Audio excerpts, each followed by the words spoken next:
Olá, boa noite.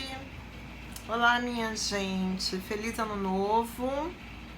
Nossa primeira mini live do ano, hoje, dia 2 de janeiro de 2020. Oi, Fernanda, boa noite. Oi, Elaine. Então, pessoal, boa noite. Super feliz ano novo.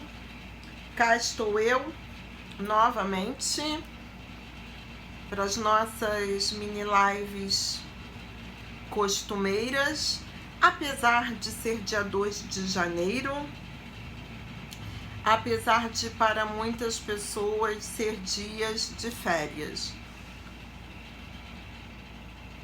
Muito boa noite, gente. Para quem não me conhece, eu sou Luciana Guiar, sou mestre em psicologia, especialista em psicologia clínica, Gestalt terapeuta, coordenadora do Dialógico, núcleo de Gestalt terapia, e a pessoa que está por trás deste perfil aqui, Gestalt terapia com crianças, que dá nome ao livro que eu escrevi, Gestalt terapia com crianças, teoria e prática.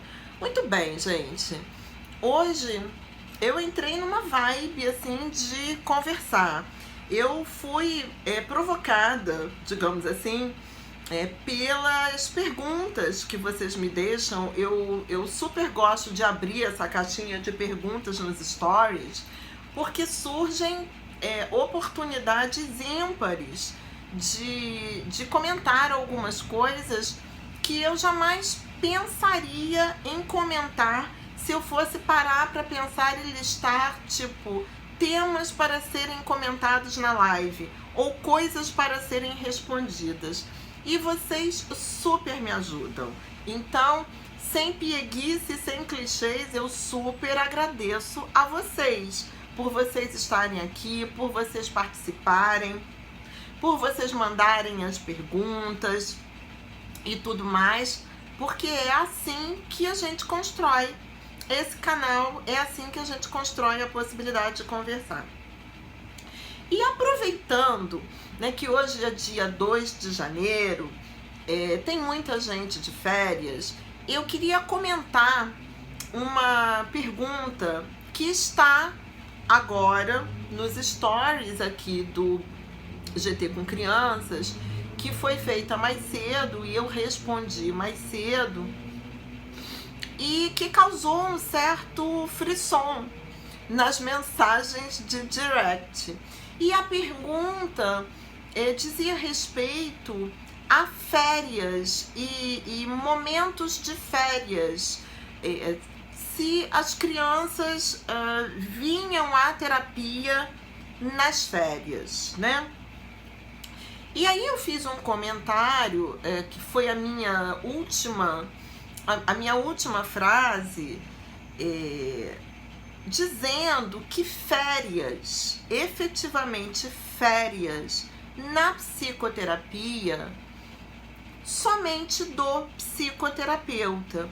Porque a psicoterapia, ao contrário da escola, do curso de inglês ou de, sei lá, uma outra atividade extracurricular da criança, do futebol, do balé, da aula de informática, do danado do Kumon, ou o que quer que seja, a psicoterapia ela não se encaixa em nenhuma dessas atividades. Então, uma coisa que eu trato no início da psicoterapia, que é item de contrato, é item do meu contrato, é deixar bem claro para esses pais que psicoterapia precisa de frequência.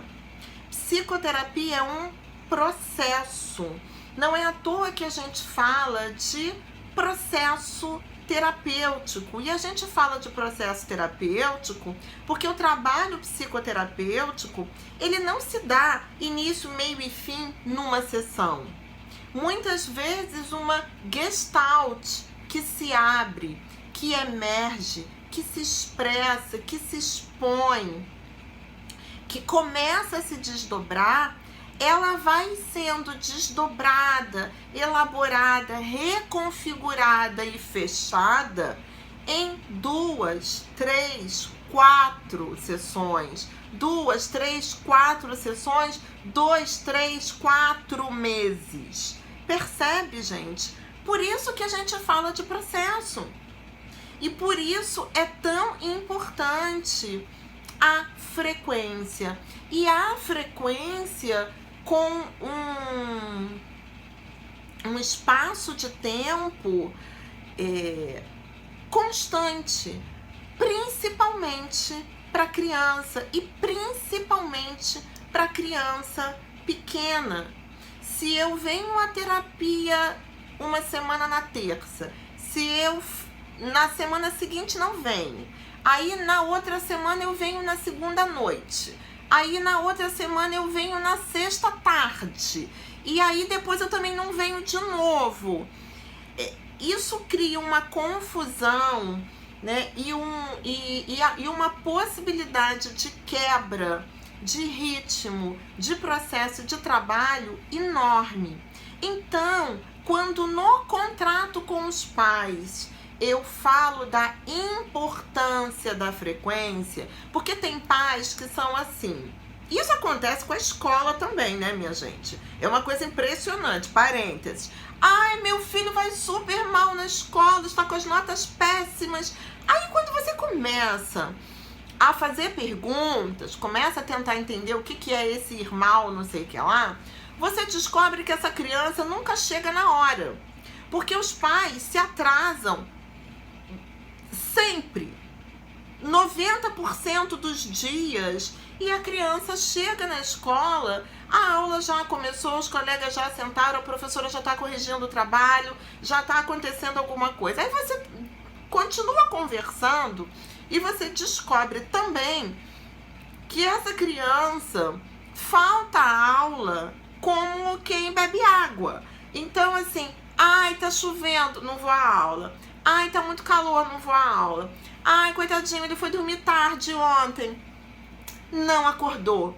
Ai, hoje, sei lá, eu, mãe, não vou trabalhar, vou ficar em casa. Então ele não vai à aula para ficar com mamãe. O clássico é, hoje é dia do aniversário dele. Portanto, de presente, ele ganha faltar à escola. E aí é muito interessante, muito bizarro, na verdade, os pais muitas vezes demandarem que essa criança tenha apreço pela escola, né, se organize e invista nas questões escolares, se eles mesmo não investem e não dão este exemplo e não nomeiam isso dessa forma para a criança. Sim, Fabi tá dizendo, né, que é preciso ser firme com os pais nessa questão. Inclusive, pelo seguinte, uma psicoterapia de crianças, ela costuma ter muito mais problemas de frequência e que, portanto, a gente precisa ser mais firme, porque a criança não é autônoma. Não é a criança que decide, então muitas vezes a mãe tá com preguiça. A mãe tá com preguiça, ou a mãe não se organizou, ou a mãe se enrolou, ou a mãe esqueceu, ou a mãe não quer por algum motivo, ou tem alguma coisa que é mais importante para ela, e a falta não dói nela. A falta não dói nela, a falta dói na criança. Porque quando a criança não vem, quem perde é a criança. E nenhum pai, nenhuma mãe tem condições, e na maior parte das vezes nem tentam, se colocar no lugar da criança para se dar conta do quanto que aquilo é importante. Do quanto que aquilo é importante para a criança. Então, faltar a terapia, a gente vai ao cinema, não tinha sessão antes, não tinha sessão depois. Então tá, a gente tá de férias, e aí eu vou chegar nas férias. Então, falta terapia, não precisa ir.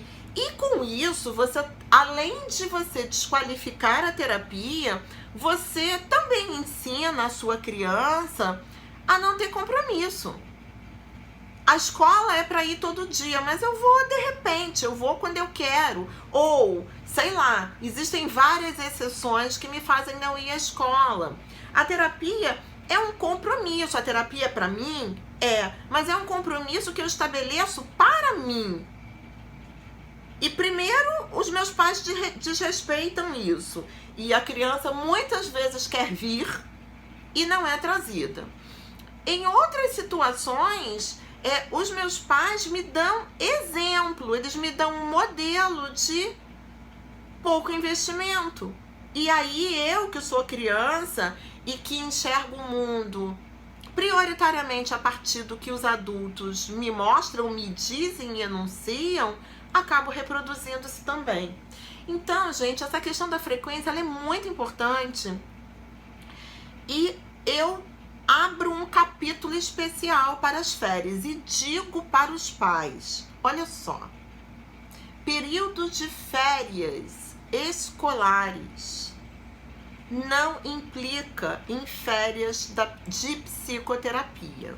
Não existe férias da terapia, ele vai tirar férias da psicoterapia, não existe isso. Ou essa criança está ok para terminar a psicoterapia para ir embora, ou não existe férias. Claro, ele pode faltar? Pode. Ele pode eventualmente interromper a psicoterapia? Pode. Porque no final das contas, a decisão final é dos pais. Eu não posso amarrar ninguém na cadeira. Mas não existe o psicoterapeuta dar férias para a criança. Como se a psicoterapia fosse alguma coisa cansativa, como se a psicoterapia fosse alguma coisa que num dado momento eu preciso me afastar, porque o que é férias, gente? Férias é você descansar de um ano letivo. Férias é você descansar de uma jornada de trabalho. Por que a terapia tem que ter férias? Se a terapia é uma coisa bacana, se a terapia é uma coisa legal. Então, eventualmente, as crianças viajam porque estão de férias escolares. Então, as crianças vão viajar, elas vão faltar às suas sessões. É desse jeito. Não são férias da terapia, são férias da família, férias da criança. A criança está viajando, portanto não vem. O psicoterapeuta tira férias porque sim, o psicoterapeuta precisa tirar férias, porque ele precisa de renovação, ele precisa de descanso, ele precisa de repor as energias para que ele possa trabalhar melhor. O psicoterapeuta vai tirar férias? Vai. E isso implica nessas crianças, nesses clientes não serem atendidos. Aí alguém pode me perguntar, mas Luciana, as férias do psicoterapeuta não podem de alguma forma prejudicar os processos terapêuticos, porque os clientes vão ficar muito tempo sem psicoterapia? E eu digo sim, pode sim. Né? Existem impactos, existem desdobramentos, não são em todos os clientes, porque cada cliente é diferente do outro, cada cliente se encontra num momento do processo e, portanto, o impacto da saída do psicoterapeuta, ele é diferente em cada caso. Por isso que eu, Luciana, isso não é uma regra, nem todos os psicoterapeutas fazem assim, mas por isso eu, Luciana, nunca tiro um mês seguido de férias.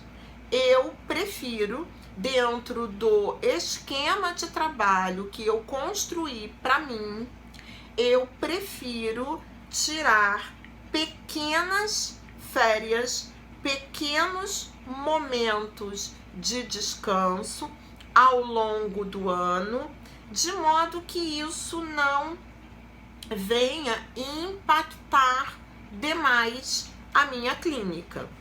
Isso não é uma coisa absolutamente fechada, então eu já viajei 16, 20 dias, então eventualmente alguns clientes ficaram sem 3 sessões seguidas, né? Mas usualmente o que eu faço é tiro uma semana e meia, 10 dias, geralmente em janeiro, porque eu gosto de viajar para a praia.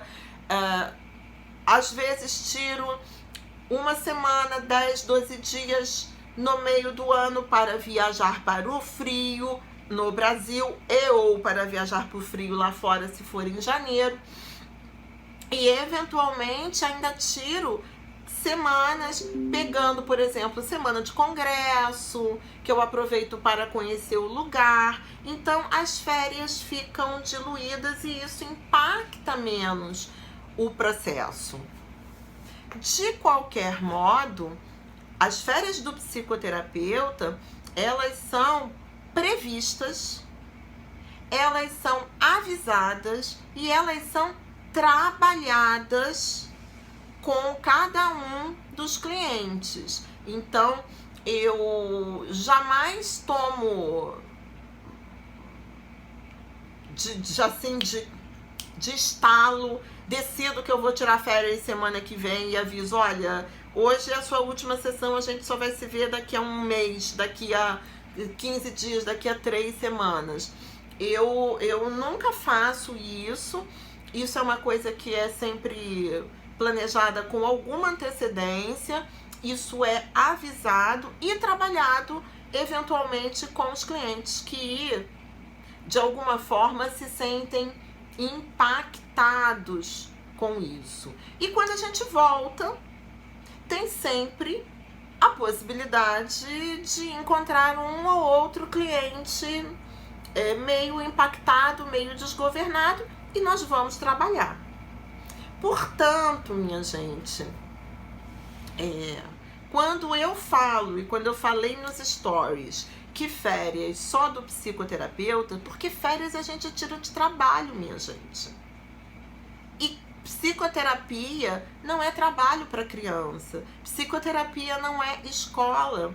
Se a gente for seguir as férias escolares, essas crianças ficam 2 meses sem psicoterapia. E isso é muito tempo. Ai, Luciana, mas a família toda vai viajar sei lá para onde e vai ficar um mês fora. Tá, tudo bem. Mas essa psicoterapia vai ser interrompida. Se é um processo terapêutico que acontece há algum tempo, que essa criança já está bem vinculada e está num momento mais ou menos, o impacto é menor. Se esse processo terapêutico acabou de começar, né, se ainda existe uma questão de vinculação, né, se a criança ou adolescente ainda está muito reticente no trazer as suas questões, no se mostrar, no se expressar, esse um mês, por exemplo, ele pode gerar vários passos para trás. E é isso que a gente precisa ter claro e é isso que nós precisamos argumentar para os pais no momento do contrato.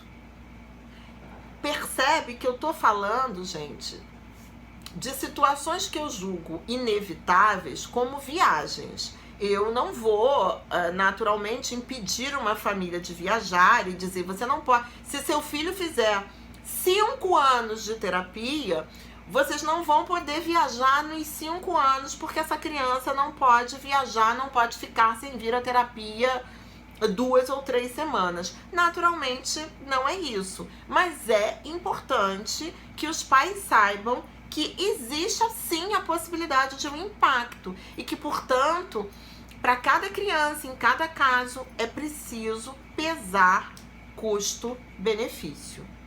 Beleza? Agora, aquelas situações, porque eu recebi umas coisas aqui no direct muito engraçadas, né? Porque aquelas situações onde Ai, mas aí as férias fica tudo bagunçado, é um monte de criança em casa e família que vem de fora e papagaio, periquito, cachorro. Bom, para começar a história, nem sempre é assim, tá, minha gente? Nem sempre é assim, porque nem todas as famílias têm famílias que vêm de fora ou que papagaio, periquito, cachorro e sei lá o que. Mas ainda que seja, e justamente para essas, ele não vem à terapia porque a avó veio passar a semana aqui e ele quer ficar com a avó. Eu desconfio, para começar, dessa frase, porque geralmente não é a criança, tá? Ou muitas vezes a criança acaba enunciando alguma coisa que é falada pelo adulto e ela funciona como um papagaio. Então, assim, a vovó vem, que legal! É uma ótima oportunidade de eu conhecer a vovó. Que tal ela vir te acompanhando? Gente, a terapia, a avó vem passar uma semana na casa da criatura. A terapia é 1 hora na semana. Eu não venho porque a vovó vem pra cá. Então, muda a minha rotina e eu não sou capaz de abarcar, adaptar essa rotina à psicoterapia. Entende, gente? Então, assim, não tô aqui, veja bem, né, de tia Teteca para obrigar crianças virem à psicoterapia. Eventualmente, elas podem até pedir. E aí, em que situações? E aí que eu digo que no final das contas, tudo começa no adulto. As crianças estão de férias, então bora chamar os amiguinhos para casa, para os amiguinhos brincarem aqui em casa? Bora! Mas quem orquestra isso, gente? São as crianças ou são os adultos? Então, assim, eu tenho 7 dias na semana, um deles é a terapia. Aí eu tenho 6 dias que eu posso marcar 1.500 encontros com os amiguinhos, na própria casa, na casa do amiguinho, no shopping, no cinema, mas aí eu marco no dia e no horário da terapia. Entende? Então a gente entra naquela questão que eu estava falando antes, que diz respeito ao que o adulto veicula para a criança, né? E como o adulto ensina a criança a ter responsabilidade, a ter engajamento, a ter investimento. É claro, né, que se os amiguinhos estão em casa brincando e jogando, é óbvio que a criança não vai querer que às 3 horas da tarde a mãe mande todo mundo embora porque ele tem que vir à terapia. Aí percebe? Constrói-se uma situação que não facilita. Porque aí é fazer do vir à terapia uma coisa ruim. Porque eu deixo de fazer alguma coisa legal, eu deixo de fazer alguma coisa legal que eu não faço comumente porque eu estou de férias para ir à terapia. Então, é esse tipo de coisa anterior, é esse pano de fundo que precisa ser cuidado e que pode, em alguma medida, ser cuidado pelo adulto. Então, eu falo sobre isso no início da psicoterapia, eu dou esses exemplos para o adulto, eu mostro para o adulto como que eles são responsáveis por manter este pano de fundo que permite que a terapia entre nas atividades de férias sem atrapalhá-las e sem que elas atrapalhem. Entendido, minha gente? É disso que eu tô falando. Porque no final das contas, seja nas férias escolares ou não, crianças faltarem à terapia costuma trazer desdobramentos e impactos muitas vezes prejudiciais. Senão, a gente não precisaria se encontrar toda semana. Quiçá, em alguns casos mais graves, 2 vezes por semana. Certo? Muito bem. Vou aproveitar, eu não sei se rolou umas perguntas. Eu tinha visto aqui uma perguntinha. Deixa eu ver se eu acho. Tá. Ah, tá. É uma pergunta da Cecília, mas eu meio que já respondi. A Cecília pergunta: e quando a família vai viajar ou a criança vai passar férias com o pai que mora longe? É aquela situação que, enfim, a criança vai. Ah, se a criança vai passar férias com o pai que mora longe, a criança vai passar férias com o pai que mora longe. Isso vai interromper a terapia? Vai. Isso pode ter desdobramentos ruins? Pode. Pode. Mas a gente vai precisar lidar com isso, né? A minha questão aqui, que eu trago para reflexão, não é criar uma regra e amarrar pais e crianças dentro do consultório no dia 2 de janeiro, como eu estou. Entende? Não é isso. O meu ponto de reflexão e as questões que eu trago para cá são sempre pontos de reflexão, é a gente não naturalizar isso, porque o que eu mais vejo aqui são pessoas naturalizando coisas, sabe? Naturaliza o dia da criança e a história de que crianças têm que ganhar presentes, e aí se instituiu uma bizarrice, que é psicoterapeutas dando lembrancinhas para as crianças. Se naturaliza Natal, Papai Noel, troca de presentes, e o psicoterapeuta, tipo, deseja Feliz Natal para todo mundo e enfeita o consultório com árvore de Natal e dá lembrancinhas para os seus clientes de final de ano, naturalizando algo que não necessariamente precisa e tem que fazer parte da psicoterapia. Ou, as crianças estão de férias, então elas não vêm mesmo à terapia porque elas estão de férias. Isso é naturalizar. Isso é partir do pressuposto que é assim mesmo. Como assim, minha gente?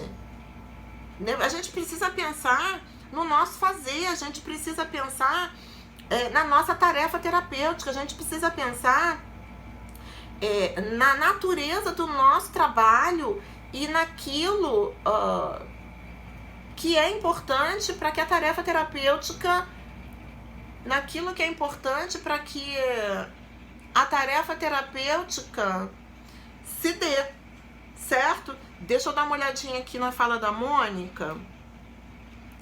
Me propus a me ausentar por tempo menor da clínica, porém por mais vezes durante o ano, para impactar menos nos clientes e para eu ter momentos de descanso durante o ano. Eu fiz a mesma coisa, eu faço a mesma coisa, Mônica.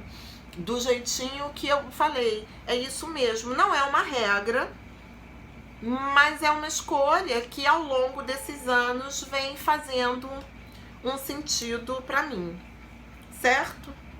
Então sempre lembrem, cada vez que vocês me fazem uma pergunta nos stories, eu preciso enxugar a minha resposta em 3 pequenos parágrafos. Tudo que eu falo não são regras, não são normas, são coisas que eu faço, que eu fundamento e que fazem sentido para mim. A grande questão aqui e o que tem de precioso na nossa troca é nós conseguirmos ouvir o diferente e ter uma outra visão e pensar: caramba, isso aqui também pode ser feito. Nossa, eu nunca tinha pensado nisso. Ou ainda, eu nunca tinha pensado nisso, mas comigo funciona assim, assim, assim. Certo? Reflexão, gente. exposição ao contraditório, para que a gente pense no que a gente faz e não fique só repetindo, reproduzindo ou buscando receitinhas, tá bom?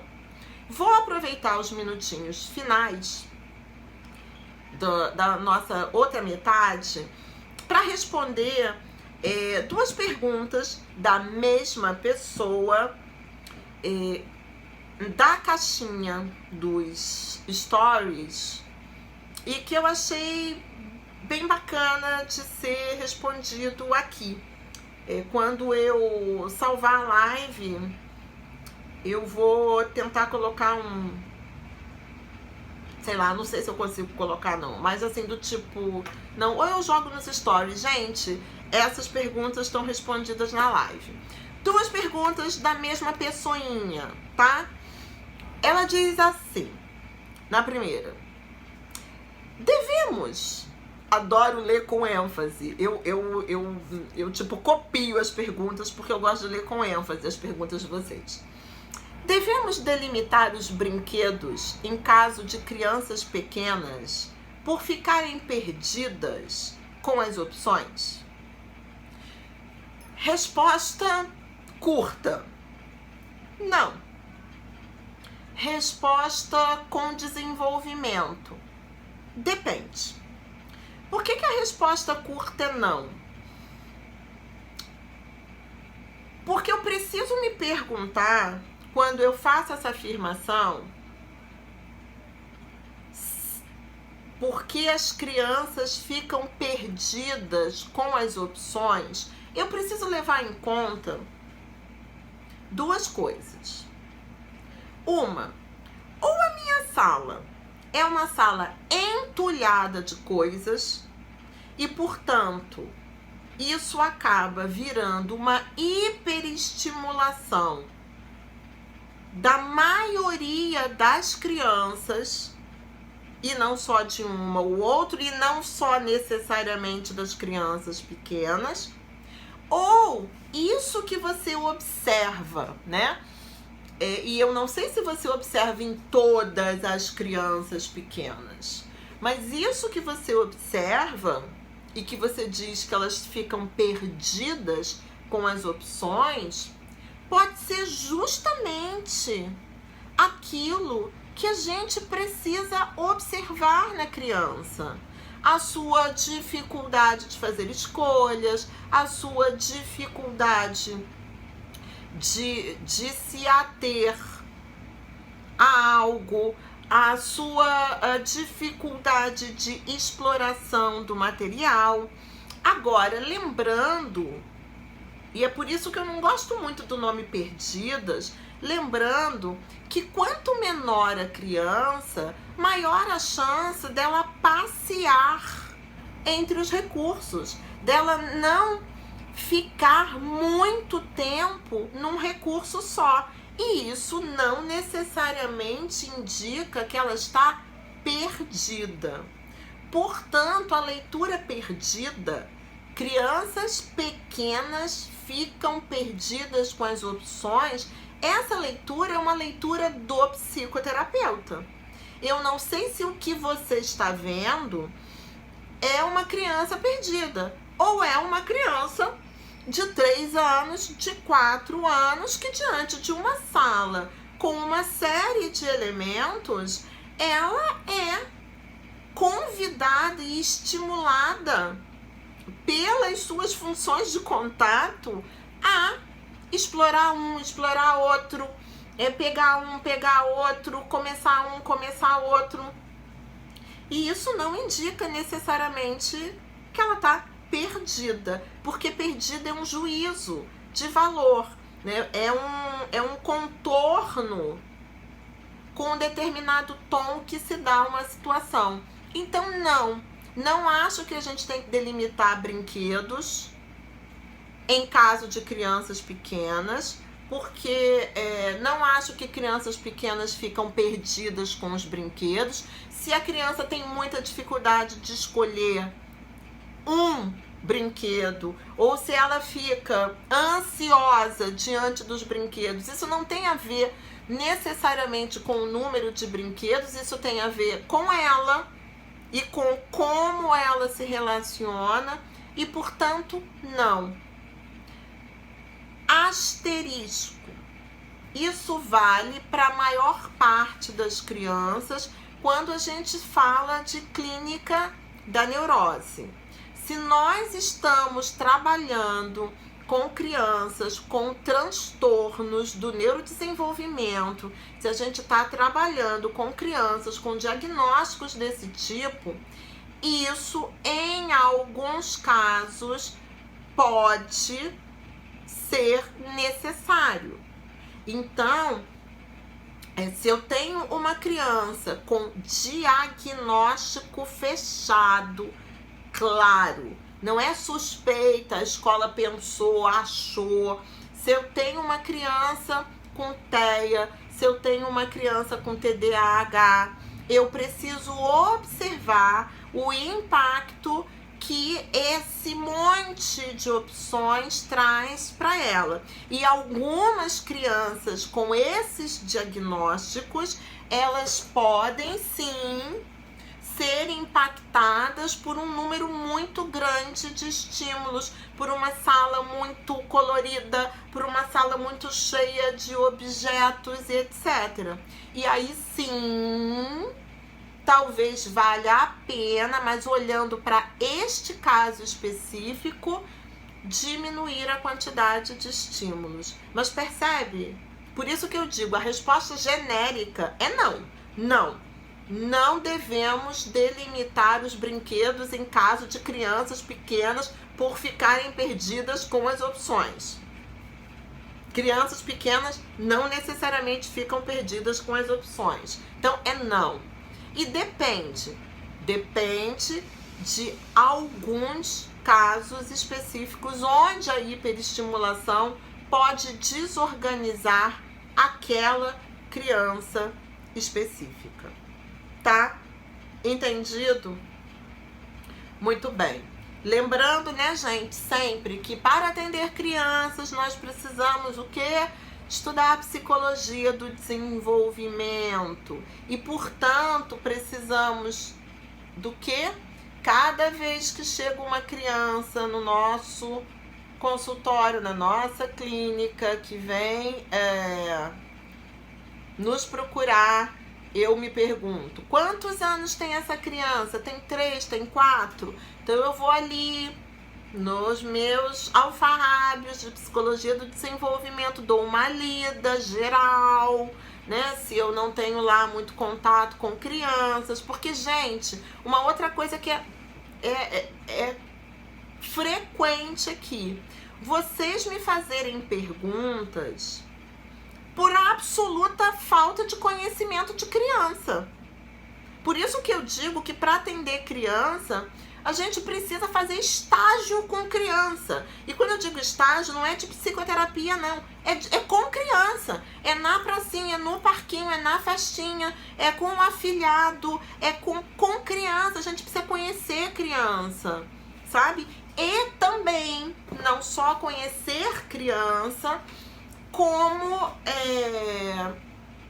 estudar e se capacitar em aspectos que dizem respeito, por exemplo, à criação de filhos, que dizem respeito ao manejo dos marcos de desenvolvimento da criança, principalmente nos 7 primeiros anos de vida, mesmo que a gente não tenha filhos. E por quê?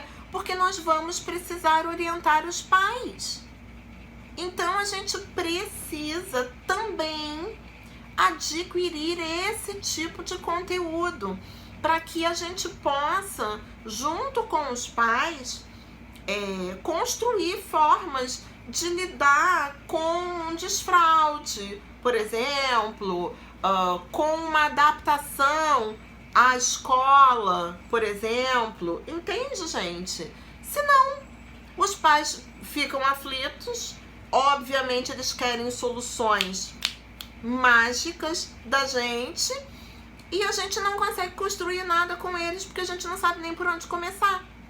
Não tô dizendo que a gente tem que ter protocolos, não tô dizendo que a gente tem que ter respostinha pronta, né? A gente precisa construir isso com os pais e com aquela família, mas a gente precisa ter conhecimento de criança, né? O que esperar de uma criança de 4 anos, o que esperar de uma criança de 7 anos, para que então alguma coisa possa ser construída, combinada e experimentada junto a esses pais, certo?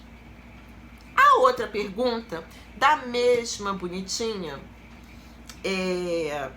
ela diz assim: como se dá o manejo com crianças muito pequenas? Ela está atendendo crianças pequenas, né? Como se dá o manejo com crianças muito pequenas, 3, 4 anos, ela põe entre parênteses, que falam muito palavrão? Eu fiquei olhando para essa pergunta, tentando entender o ponto dessa pergunta.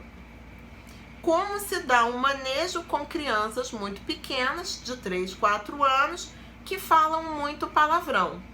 Eu fiquei me perguntando, mas a queixa da psicoterapia é que ela fala muito palavrão? Porque se for, é bizarro. Porque, gente, vamos lá. Como é que crianças aprendem a falar qualquer coisa? Crianças aprendem a falar qualquer coisa, português, língua materna, na relação com quem, minha gente? Com os adultos que cuidam dela, com os adultos que a cercam, com as pessoas que fazem parte desse núcleo inicial. Então, uma criança de 3, 4 anos que fala muitos palavrões, ela ouve muitos palavrões, ela ouviu muitos palavrões, ela entendeu que isso é uma linguagem possível. E enquanto tiver adultos que legitimem, direta ou indiretamente, que essa é uma linguagem possível, é possível que ela repita, é possível que ela fale, é possível que, inclusive, ela use o palavrão para expressar sentimentos de raiva, de nojo, ou que ela use o palavrão até de forma ofensiva, porque a criança aprende por modelo, entende? Então, assim, eu não sei se é tarefa do psicoterapeuta manejar o excesso de palavrões da criança. Porque antes de abordar isso com ela na terapia, eu preciso conhecer esse sistema familiar e entender como ele funciona e que linguagens são essas. Por isso que eu disse que se isso for a queixa, isso é bizarro. Ai, Luciana, eu não sei, porque não tá nada escrito aqui. Aí eu começo a pensar, ai, Luciana, mas não é nada disso. Os pais não falam um palavrão. Ela foi pra escola, ela tem um amiguinho, porque tem sempre uma história dessa, um amiguinho do mal, né? Ela tem um amiguinho que fala um monte de palavrão e então ela repete, ela imita o amiguinho porque o amiguinho é ídolo. Novamente, existe uma questão de manejo que inicialmente é dos pais e não é do psicoterapeuta, de mostrar para essa criança que existem diferenças entre as famílias, que existem diferenças nas linguagens que as pessoas usam e que para eles, pais, aquela linguagem, aquela palavra não é uma linguagem legal, não é uma palavra legal, não é uma coisa que eles gostam de ouvir, não é uma coisa que várias pessoas não gostam de ouvir. Então a criança precisa ter um contorno, ela precisa ter uma explicação e um limite. Mas e dentro desse esquema de uma explicação, de uma contextualização, se uma criança fala um palavrão em casa e ninguém fala palavrão em casa, é bem importante começar sabendo onde ela ouviu essa palavrinha nova, sabe? Onde ela ouviu essa palavrinha nova? Que palavrinha é essa? Onde ela ouviu? Quem falou? Quem disse? Né? E o que ela sabe dessa palavrinha? A gente começa sempre assim, como adulto diante de educando uma criança. A partir do que ela te traz, você como mãe, você como pai, você como um educador, você vai dar o seu contorno para a criança.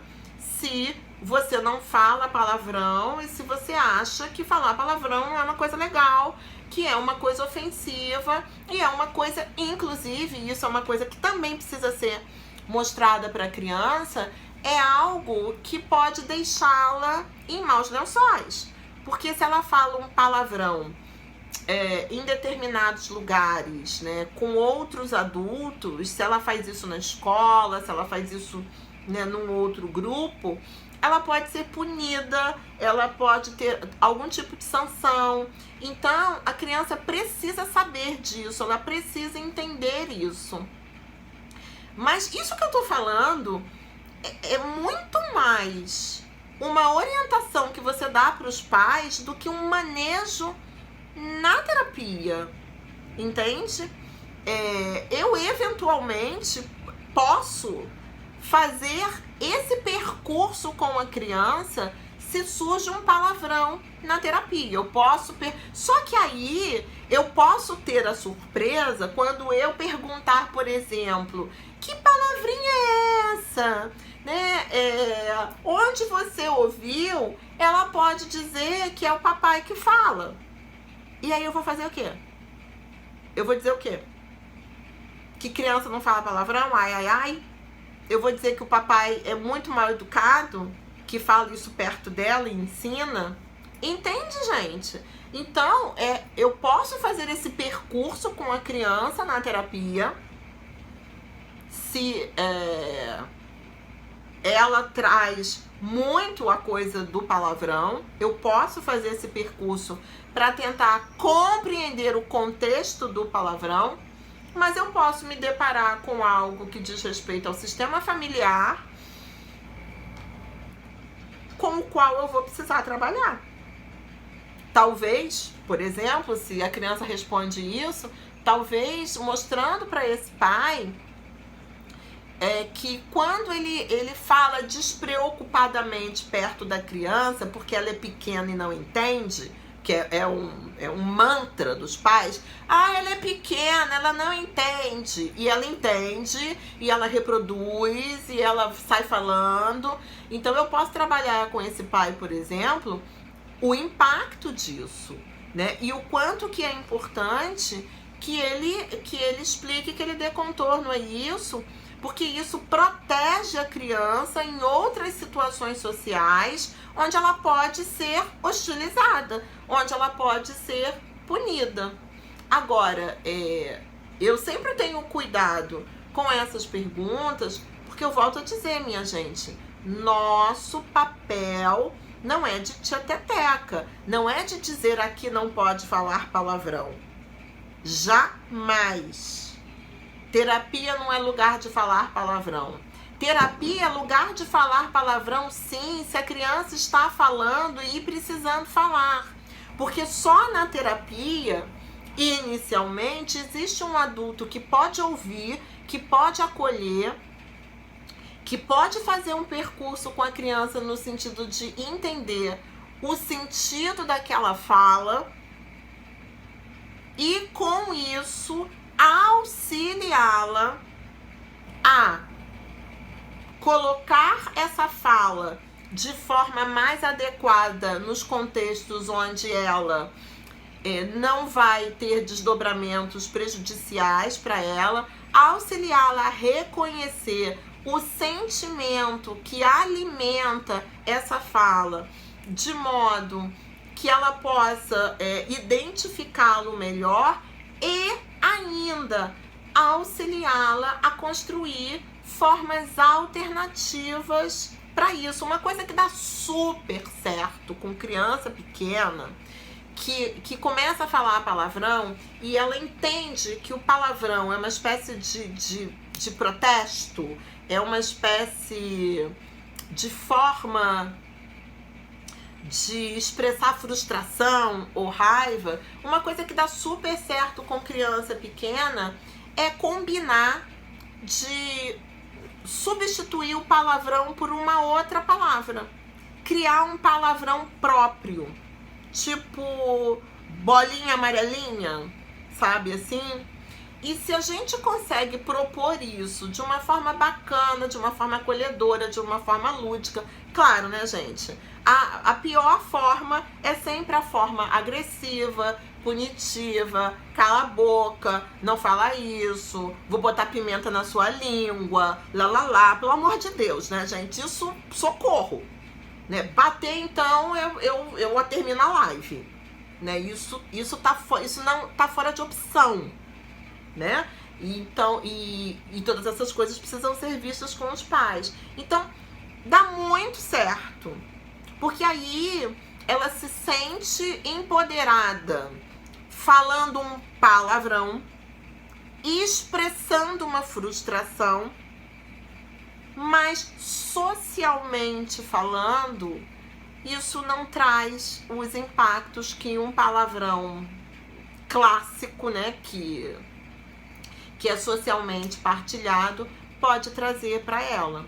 Mas eu não sei, enfim, o contexto disso aqui. A única coisa que eu sei é que isso não é alguma coisa que a gente precise consertar nem limitar. Como qualquer outra coisa repetida, padronizada, habitual que a criança traga ou faça em psicoterapia, é algo para ser compreendido e trabalhado, e não sancionado, podado ou qualquer ados desse tipo, tá? Deixa eu dar uma olhada aqui, tem uma outra pergunta. Gente, vocês estão vendo que eu tô ficando cada vez mais expert, né? Eu tô até conseguindo ler as perguntas, gente. Espera só eu fazer meu óculos, eu vou ficar...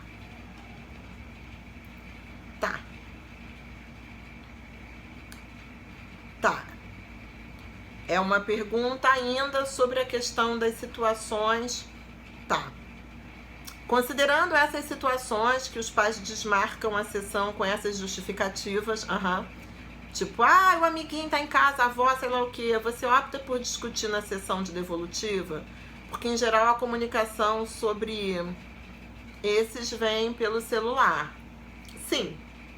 Eu, geralmente, se vem essa comunicação, eu dou uma resposta daquelas minhas gentis, mas assertivas.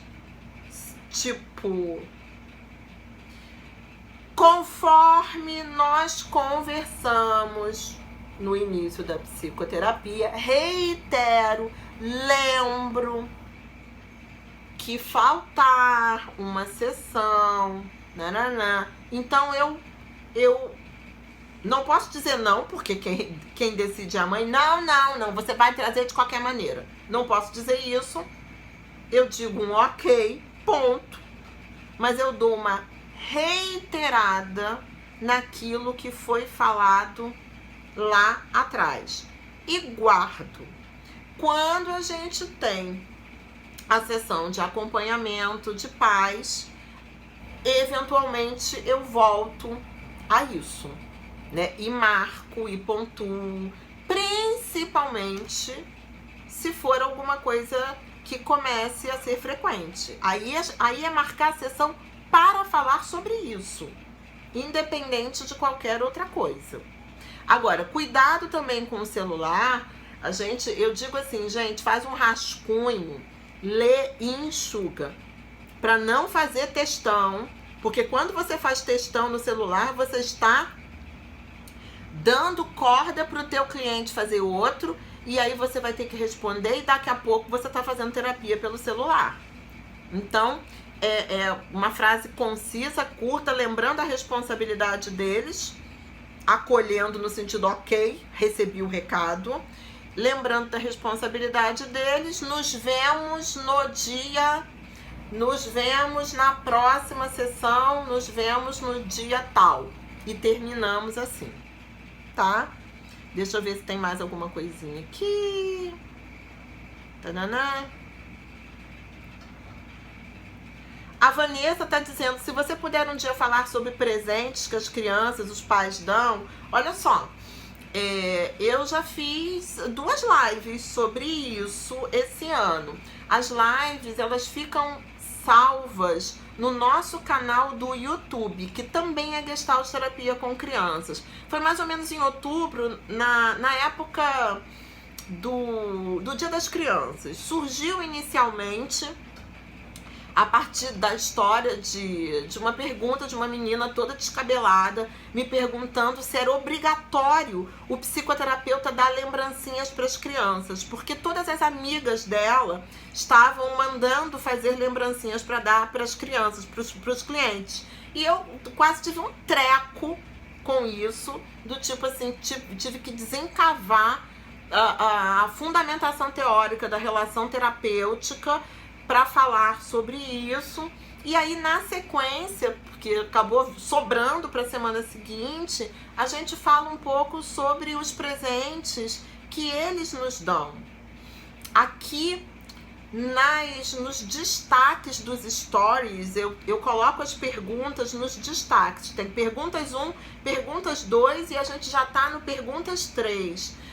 Tem uma pergunta sobre isso também, sobre presentes, sobre convites para aniversários. E aí eu digo, se os pais dão um presente você recebe naturalmente, agradece e ponto final.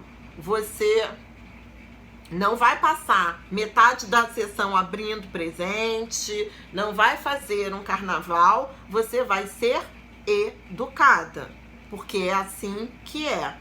Na maior parte das vezes, não é a criança que quer te dar o presente, mesmo a criança vindo com o saquinho e te dando. E aí eu sempre pergunto para ela, de quem é o presente? De quem foi a ideia?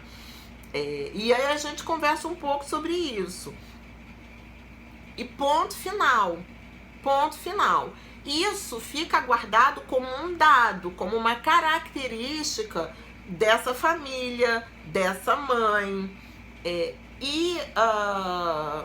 Fica guardado como um dado porque é algo que pode fazer um sentido numa construção mais ampla. Por exemplo, existem pais que são extremamente sedutores, né? E querem minimizar o caráter profissional da relação terapêutica. Então, muitas vezes eles fazem isso com presentes, mas eu preciso olhar para isso dentro de um contexto maior. O Instagram começou a fazer